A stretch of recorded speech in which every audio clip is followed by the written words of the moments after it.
effectively, my life is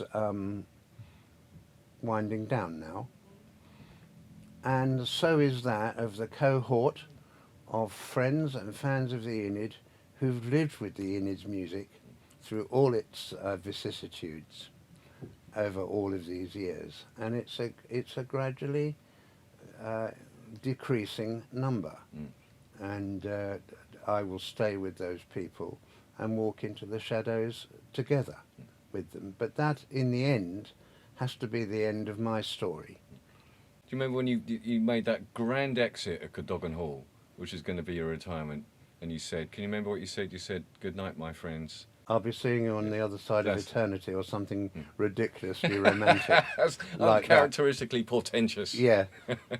In fact, I mean, as you've mentioned it, at the time I was facing a diagnosis of early Alzheimer's.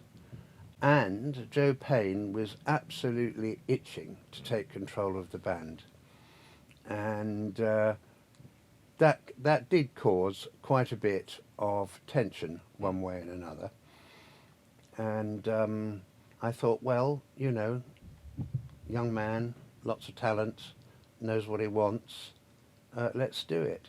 Let him take the Enid forward. That turned out to be a cul-de-sac. It didn't work. I'm not apportioning blame to anybody, because I was at least to blame as much as anybody else for it. I could have handled it differently. In fact, the hospital got things wrong. I was going to say, when you went through a period of just staying in the background for as long as you possibly could, because I think you were so conscious of your diagnosis that you kind of went into a bit of a decline yourself for a while after that. I think I did. I was also very worried about Jason, Yeah. and what would become of him. Who's dedicated, you know, a good portion of his life Absolutely. to learning how to play the guitar for the Enid. Yeah. And I didn't want him, you know, to be left high and dry, and so that concerned me deeply, obviously. And then when you got your, when you received the correct diagnosis, which was how many years later? 3, 4 years? Yeah, 3. Well, I demanded another scan, because Yeah. I was sitting there waiting for this awful thing to happen, Yeah. and it didn't. Yeah. And consequently, I asked the hospital to recheck the situation, and so they did, and the scan came back normal for someone of my age. Yeah. And I think that was the threshold. That was the tipping point. That because after that, you just seemed to be so rejuvenated. I was, but at the same time, I was not in the Enid anymore. By this time, Jason and Max and yourself and